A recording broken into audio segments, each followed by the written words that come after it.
Usually in a snake year, and you're born in the year of snake, it will means that it'll be a year of change for you. Okay. Is that a good thing or? Okay, so if you are a person that's very comfortable with what you're doing right now and you don't like change, you will start to attribute that as a bad thing that happens to you.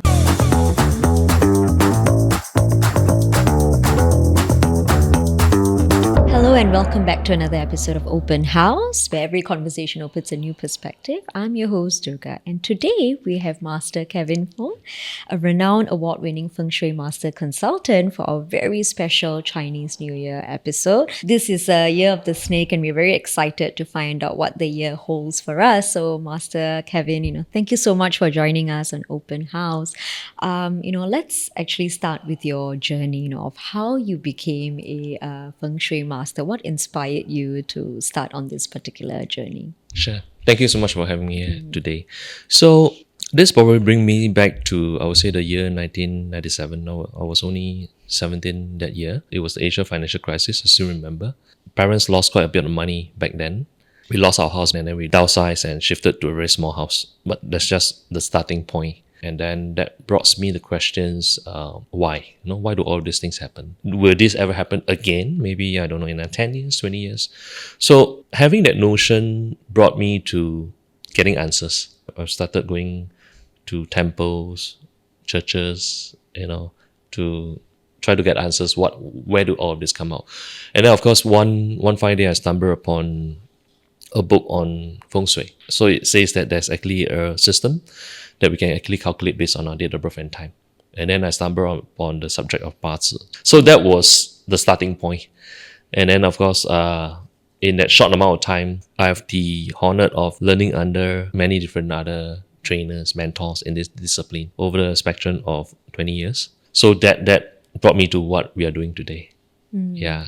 Right. Now, Feng Shui, it means wind, water, literally, right? And basically about using the energy forces, the individuals, to harmonize with the environment. Could you share more on this and, what it actually means to, each one of us? Because, there are believers, there are non-believers, but I think energy is something that we all sort of carry in ourselves and within our environment, right? So maybe you could share a little bit more Sure. about.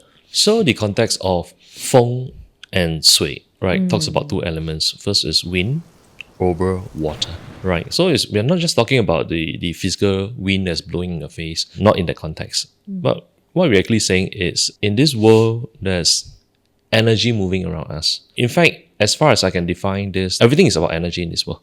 If we look at where we are actually staying right now, on planet Earth, there's always a day and night. Okay, so you get a day system and you get a night system. So that's the translation of a yang and the yin energy.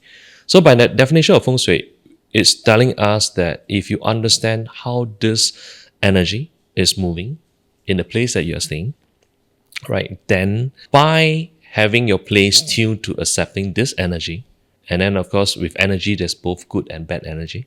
Okay, bad energy, very common term, will be known as, they call it poison arrow or shachi. Okay, so that's hostile energy. People will always ask this question: do I need to subscribe to Feng Shui in order for it to happen? Under the same notion, I always mention that, you see, oxygen happen without you seeing it. Whether you believe there's oxygen or not, oxygen actually appears. Right? It's just one part of science. Let's just say that normal individuals, you have not subscribed to Feng Shui yet, right? And then you move into this place, short amount of time, you started to feel that something is not right. People is falling sick, there's a lot of conflict, or, ever since you move in, it just seems to keep your wealth. So when I talk about this topic about one cannot keep their wealth, is there'll be a lot of events that happen that takes money away from you. It could be your loved ones, right? They need some emergency money. Like someone falling sick. Yeah, someone falling sick. And so what actually is going on? So see, then that brings us to then use a system to determine, are there anything wrong? But some houses, it may not look as nice, but you feel immediately we use the word connection, but is that similar to the energy, like in the house? There is. Okay, so why are you getting these sort of feelings? Let me just explain it in a scientific term. So under our date of birth and time, that's known as BaZi in general, some people around us, they have this sort of intuition, stars as connected. What do I mean by that? They become very intuitive in all senses. All right, they are not just able to just sense a house energy. They can also sense a human being energy. I see. So, example, maybe you have a new colleague that walk through the door, and then you just have a glance at him. You bounce off some of energy to him, and he comes back, but you have not officially spoke to him yet. But yet you have some gut feeling about this person. 3 to 6 months in, you realize you were correct. On the day that you first met this person, you get some guts feeling and some information about him, even though you completely do not know them. So that actually comes from people in their bazi having a certain stars. It's called intuition stars. I Now, see. by the same context, if you step onto a house, a body does have our own radar system as well. Some people will just like, this house feel eerie. Yes. Although the light is on, but just seems that something is not right. Some of us, you go to a certain place, you may get goosebumps or you may get a chill down your back. Okay, so that's your personal senses. On a good note is when you are at a certain house and you feel something about that house, you can actually look into your gut feelings. What is your gut feelings trying to tell you? Okay, half of the times if you realize your gut feeling in the past, you've been pretty right about most things, whether it's people, whether it's environment, then trust that instinct. Okay, that's your own personal feng shui direction. I see. Wow, Yeah. that's really interesting. So, would you say feng shui is religious, spiritual, scientific, or maybe a combination of everything? Okay, in short, I would say that feng shui is purely science. Before I talk about feng shui, let's just go back to plotting, let's say, your date of birth and time, the bazi system. How we actually calculated a bazi, like in my website, you see there's a bazi profiler. Someone puts in the date of birth and time, just hit the plot button. Your personalized chart came out in less than 2 seconds.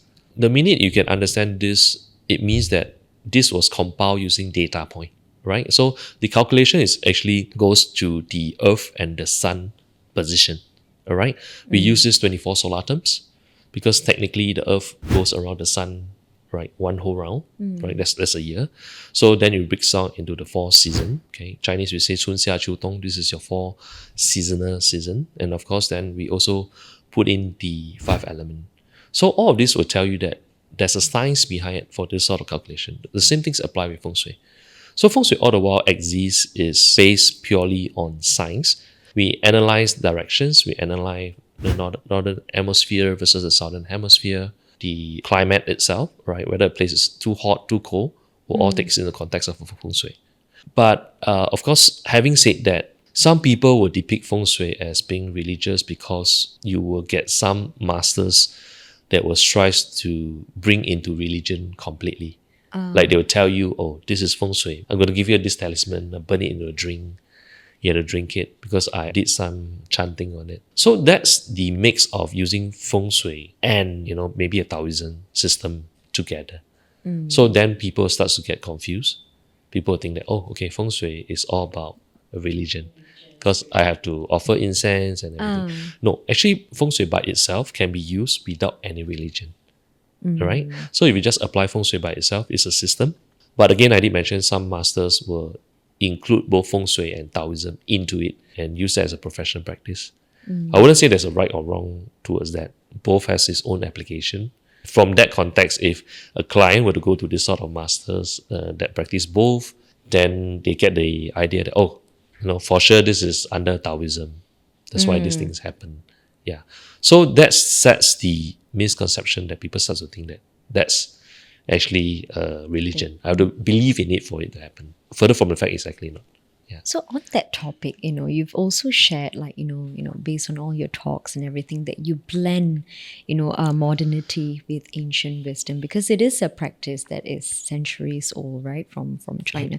Could you tell us more about this? Because I also understand that, people also tend to confuse Western astrology, like our zodiac signs, and then you have the Indian astrology, Vedic astrology, and then you also have feng shui. So how do all of this, come together, so to speak? And if someone were to ask you, which one do I believe in to improve my energy or my luck or my success, what would you say to them? Sure. So let's just understand that there's a system for everything. And at the end of the day, it's not about which system is better. All I say is it depends on how many hours the practitioner put into the system, into understanding how do we actually use that to do forecasting, to do interpretation. So let's just talk about things like our date of birth and time. So there's many systems in the market that people can use to study or analyze from the date of birth and time that we are born. What is our journey in life? what sort of characteristics, traits we have, and when will be our opportunities or when will be a crisis period. So whether it's Vedic astrology, it's the BaZi system, or the Western astrology, I'll say that all three systems can accurately tell you more or less the same thing if they are all proficient at using the knowledge, right? So example, if the system is good, it should be accurately telling you that, certain years, what happened For the for the house, for the residents in the house. Okay. Like, so if you're staying there, what will happen in 2 years? yeah, what happened in maybe last 2 years, last 3 years, or last 4 years. I see. Of course, then there's a saying that, oh no, Feng Shui is only good at predicting past events.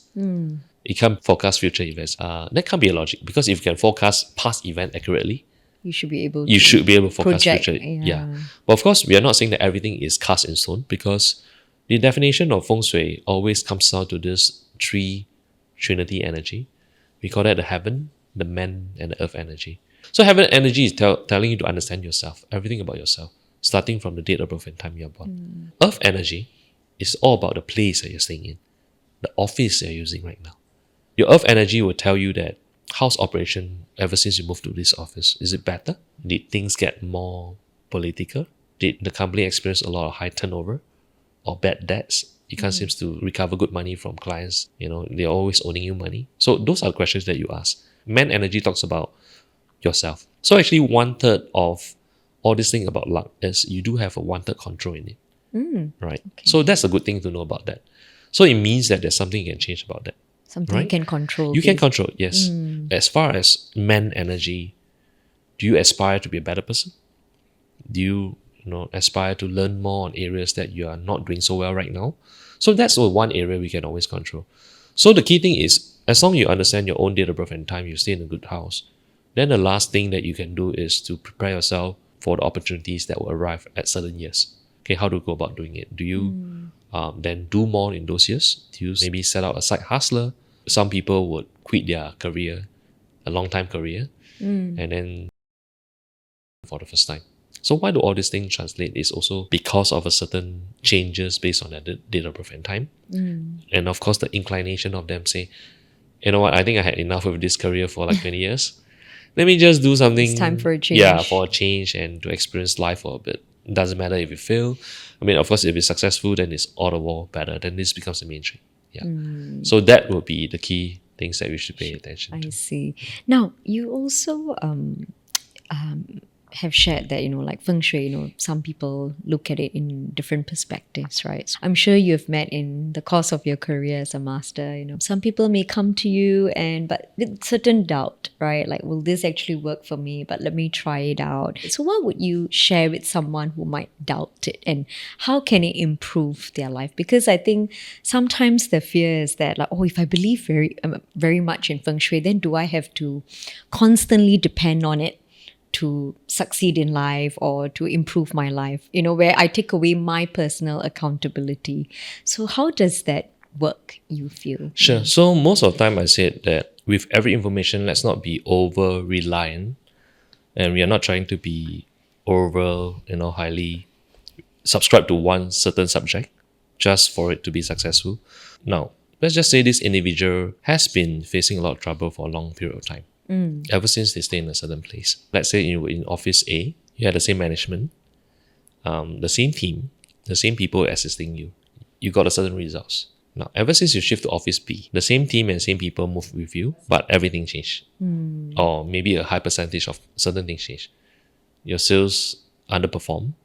There was a lot of trouble. So you need to ask yourself scientifically, what was the stimulus? What was the change in this? Right? So in that sense, that's more of a scientific view for us to question that, okay, if there's a problem, then you need to find a way to solve the problem. Okay. So the key application of Feng Shui should be just this. Feng Shui should not be overly complex. All right. My practice of Feng Shui for professional clients has always been, I just need them to sit in the particular position that I've designed for them in office. Nothing fanciful. There's no need to buy any of this fortune cat or yes. you want. So there's no need to put any of those things in the environment. All you have to do is just to sit in one of the good position in the office. Then what will happen, right? The key thing is what will happen. Naturally, over time, a period of 3 to 6 months, you should feel their performance changes. What sort of performance changes? You tends to be very more productive, and the ways that client has become a lot more supportive when it comes to their dealing with you. Okay, so why do all these things change? Is that's under the practice of a feng shui system. We actually balance out energy between the yin and the yang. All right, Just by the position. just by positioning. That's it. Speaking of, certain months to do certain things, especially for Chinese New Year, you've worked with a lot of Fortune 500 companies. I think the list is quite endless.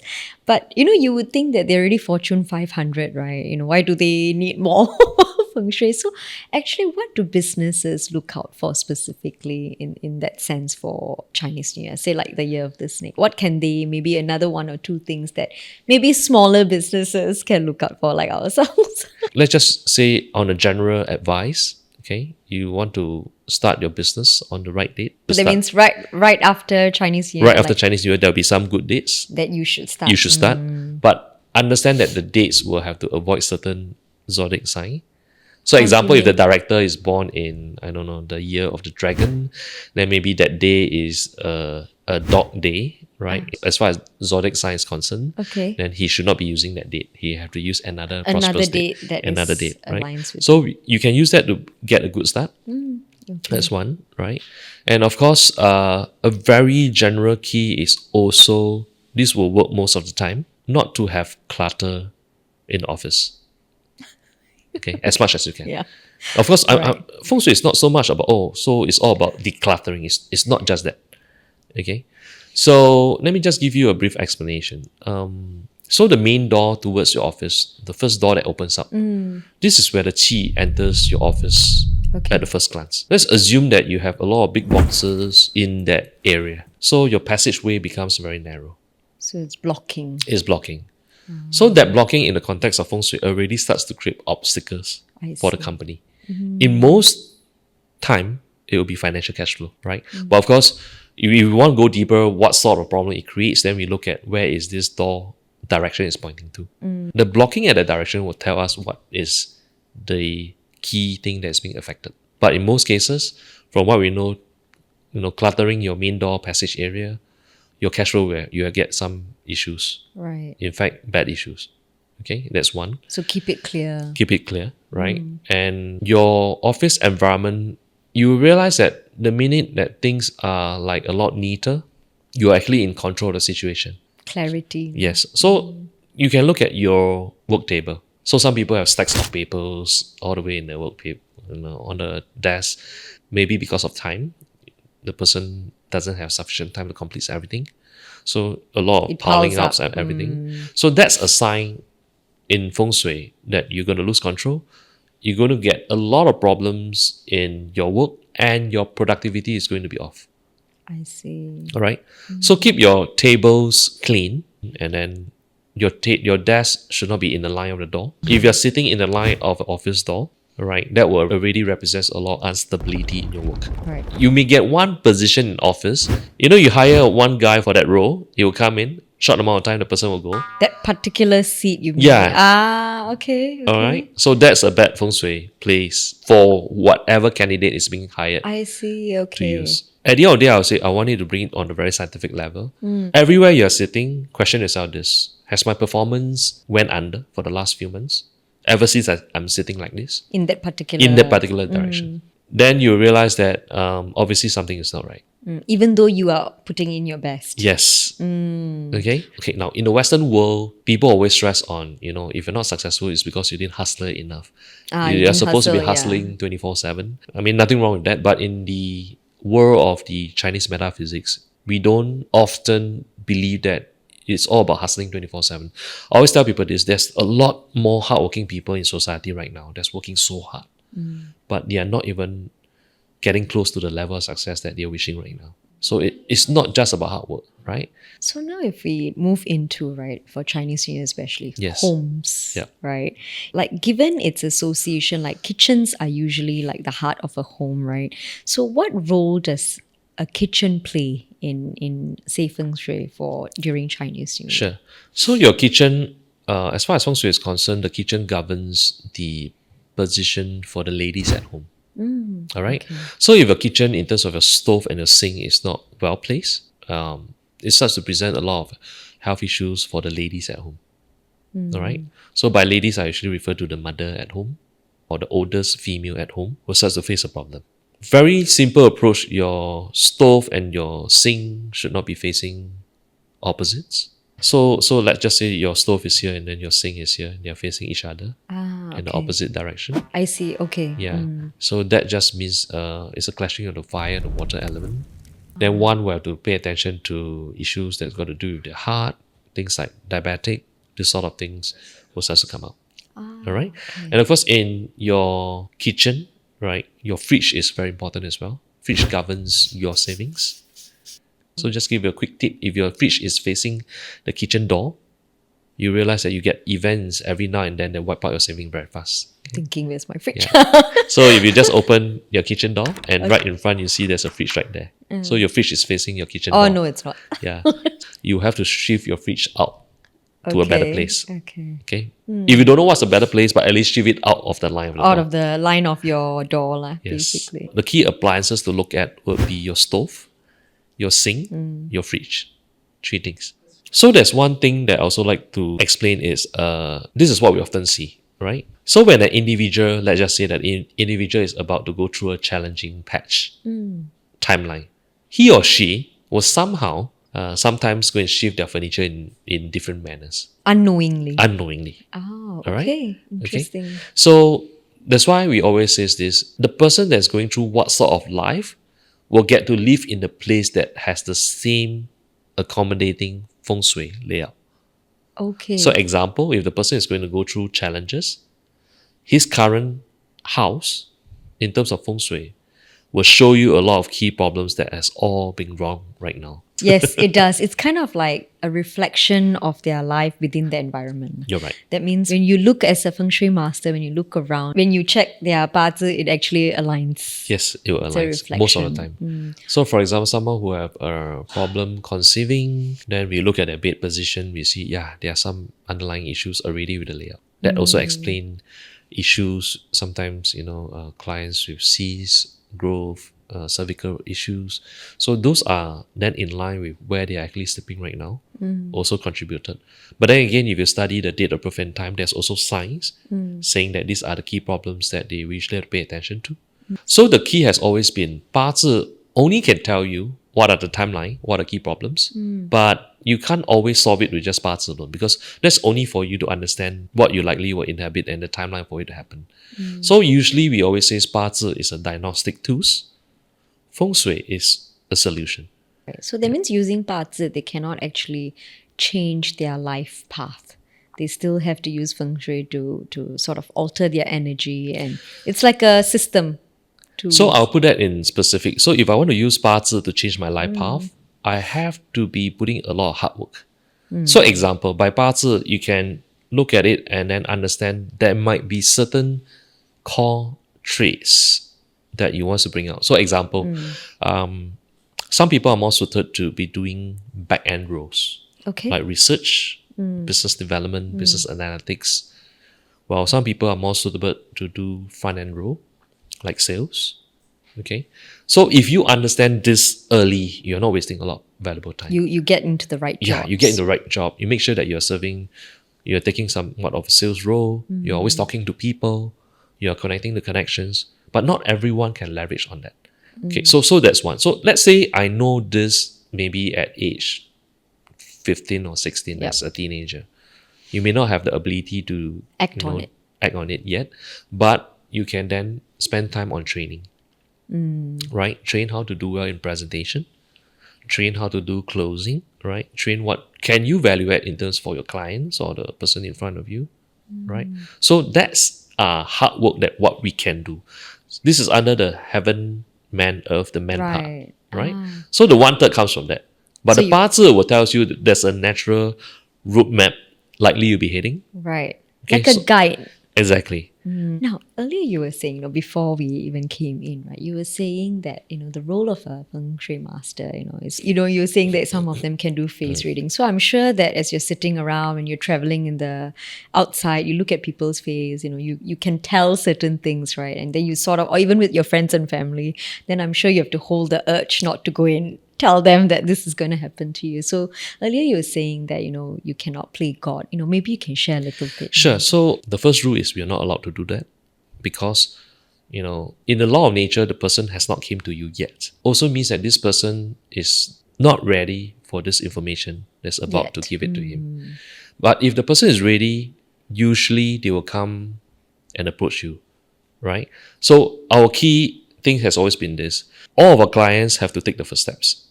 They have to either book an appointment, they have to, say they have to see a Feng Shui masters, they have to book appointment for past consultation. That's them taking the first steps. Once they have taken the first steps, we can release all information we know about them. That means they want that support. Yeah. It also means that for that client, the time is right for them to finally go through a new change. Correct. Because sometimes the information may not be something they want to hear. So they have to be in a frame of mind to be ready to accept You're right. it. That's one part of it. You're right. So that's why I would say that we can't play God and go around, look at a relative face, ask them for date of birth and time, and then start to do analysis. In the ancient time when people do a reading, there's an exchange of energy. All right? So the exchange of energy in the olden days, they give an ang pao, a red packet. Okay. What do you mean by Okay, exchange of energy means this person comes in and seek the Feng Shui master service for that information to change his life. In return, the person put in money as a red packet to exchange the energy. Otherwise, the Feng Shui masters will be the one affected. Okay. So for that sense, that's why we can't be the first person to approach anyone, despite us getting all the energy. Maybe we know how to do all the reading. We know what's going to happen to this person in 1 week. Even we have all this information, we have to keep quiet to ourselves. But if the person says, you know what, I face these issues, now I need your help to get out of it. Okay, the person is ready. Is ready. That's what we call the law of nature. I see. Yeah. Now, so something exciting is right now, as you can see, it's a Chinese New Year special. We are in the year of the snake this year. Could you, sort of like tell us more about it, across, in general? I know we have 12 zodiac signs. Sure. So, what does it mean for all of us this year? Sure. Let's just talk about the year energy in general. So 2025, in the year of, we call this the wood snake year. Wood is actually the element because we call Yi Shi Nian, right? Now, usually in a snake year, and you're born in the year of snake, we call this 坐太岁, which means you're sitting on the Jupiter, right? Which is the Grand Duke, right? It will mean that it'll be a year of change for you. Okay? Is that a good thing or? Okay, year of change, it depends. So if you are a person that's very comfortable with what you're doing right now, and you don't like change, you will start to attribute that as a bad thing that happens to you. But likewise, I always say is that, change may not always necessarily be bad. Okay? Change should be the key indicators or stimulus for us to push new level boundaries. So maybe you are doing, I don't know, you're doing like 100K right now or 60K right now. Maybe that change will bring you to a new position. Okay? So to prepare for change is key, right? And once you're prepared for change, adopt that change in a good way, then this will be a very good year for those that's born in the year of the snake. Okay, so that's one of the first rule I always talk about. Because in general, most people really resist change. They say, I'm in my job for like 20 years. Oh, there's a new management coming in. I'm not sure what's going to happen to my role. But change is good, right? Yes. It challenges you. And yeah. So by right, change asks us to do things that's out of the box. Okay. Because once you're too comfortable in your own skin, doing your own thing, and that's just being too routine, and then that affects your energy. You'll be stagnant, right? You'll be stagnant, and then you don't have to bring new records of performance in the work that you're doing right now. So I always say is that embrace that change, look out for key indicators, and at the end of the day, I always say, any human beings, as long they are highly valuable in the work that they do, I like to believe that no organization will let go of them because this is a highly valuable individual. So then how do we be of value to our organization? How to be of value to people in society, right? So that's the key. So it's all about bringing more value across board.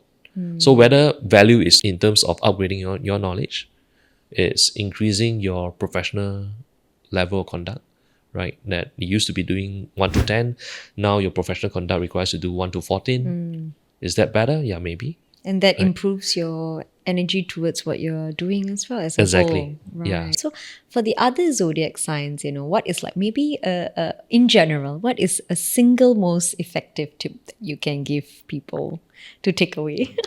Sure. So, of course, the key is I actually do have a well prepared. I call this a winning guide. We release that every year. It covers all your aspects of all the different animal sign. But of course, understand this: your animal sign is only just one part of your date of birth and time. Using a parser system, the animal sign is only talking about the year in retrospective. Okay. Right? So there are some, of course, animal sign that more or less will go through more changes in 2025. But again, I did mention you do have to be fearful of the change because this change could brought you to new positions in life. The key thing it would always be that at the end of the day, you want to also know when is the timeline for doing certain things. So for example, you look at the Chinese, we have certain date we would like to start work. Yes, Right? yeah. Yeah. But the key thing is we want to start things on the right context, right? Because actually different days have different energy. Now, a good day in general does not always mean it's good for everyone. So the best way to go about doing it is actually look at your own date of birth and time. Okay, so your own date of birth and time will tell you that when do you then use a good month. So those are the month you want to start new projects, do your marketing, do your expansion plan, do your traveling.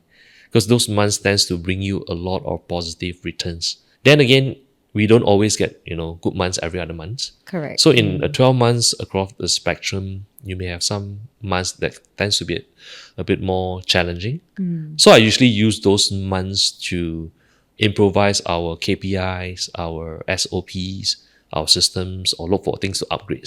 Because those are the months that it's not for you to outwardly expand or do overly marketing activity, but more look inwards, right? What are things you can improve on from the KPIs, maybe from the team training. So those are months that we do if the months tend to Certain get things. challenging. Yeah. Right. Now, so thank you so much. We've come to the end. So just before we go, what's your wish for everyone? This Chinese year of the snake. Sure. Thank you so much for having me here today. welcome. So, like one of my key wishes has always been that this is my core advice. No matter where are you right now, first and foremost, understand this. For some of you that's in the dark tunnel right now, understand that light will come at the end of the tunnel. It will happen. Leave your energy and have a new manifestation to the universe. Ask the right question. What must I do to get the right outcome? Right. Ask what. Don't ask why. Okay? Because if you ask what, the universe will show you the answers. I hope that in this 2025, it will be the biggest transformation year for every one of us, especially those of us you are not in the best place that you find yourself right now. Don't give up, please, because I know that as long you're not giving out, the day of light will come, and you will get to the best place of your life in time. So let this be the transformation year for 2025. Wow, thank you so much. And before I let you go, I just wanted to say that and ask. You've cleared up a lot of, for someone who didn't really have an understanding about Feng Shui, finally, I think I've got some clarity in that it's a lot to do with your energy and the environment that you create for yourself or is created for you, right, at the end of the day. And particularly the part where you shared that if your mind is in chaos, it reflects around you as well. And I think that is like really interesting. So I have to ask, what is the most rewarding thing about being a Feng Shui master? I think the most rewarding thing this far in my journey is I've met many, many individuals. Some individuals that I've seen their transformation from the day that they saw me to where they are at now. So some came from very difficult position. Okay. But of course, not everyone is like that. I do get a good amount of clients. They are in very good position. So, and then my job is to empower them to be even better. The one biggest takeaway in my consulting career for 25 years is, and I've taught this a lot to my students in in metaphysics is we often use metaphysics as a tool to be our key guideline in our life. That's one. And because of the fact that people come from all walks of life, they may be going through different challenges, obstacles, struggles, but having to see them from that struggle to eventually in that best place that you're in right now, I think there is no other job I can do to find a more rewarding career than this. So I'm thankful for the universe, for all the amazing teachers I met, for all the amazing customers that I've come across, and I'm glad that I'm able to just even make just a 1% difference in their life. But I think this is a lot more meaningful than just monetary gain per se, because I think my motto in life has always been, when we are alive, always ask ourselves, how can we add value to this society, so that the day we are gone, people always remember the value they have brought to society, and it's not just about ourselves. So that is the one thing and my biggest takeaway. Right, that's fantastic. And what advice would you give to someone interested in becoming a Feng Shui master? First and foremost, you must be willing to learn. You must be willing to learn. You must be coachable. You must be open to a lot of new concepts, because sometimes these are not taught in conventional schools. Just like in schools, they don't really teach us about money that much. Ask yourself, before learning about any of this, what is the outcome you want to get? Are you learning to better yourself, or are you learning to benefit your family members around you? Because once you know your why, it gives you a better reasons to stay on course. So if I can be given a knowledge to know what's going on, to better plan for the future, and if I benefit from this system, how can I use this system to benefit the remaining others? Because I'm pretty sure there are people that's also going through difficult time And at it has different time of impacted life. your life, right? Exactly. So likewise for the teachers I've experienced, thankful for their guidance, and with that I continue on the journey to guide more people in their life. That's the key, is stay on to find out what is your why. You will go through the system, learn all the proper knowledge, and then I'm pretty sure you'll be a good Feng Shui master. Right. Thank you so much. And I think, thank you so much for your time and all the interesting things that you have shared. And to our viewers, thank you for tuning into Open House. And, remember, for every question that you have a guest here that has the answers for you. So if you enjoyed today's episode, please subscribe, leave a review, leave suggestions, as to who are the other guests that you want to see. And of course, follow us on our socials for more updates. And till next time, happy Chinese New Year.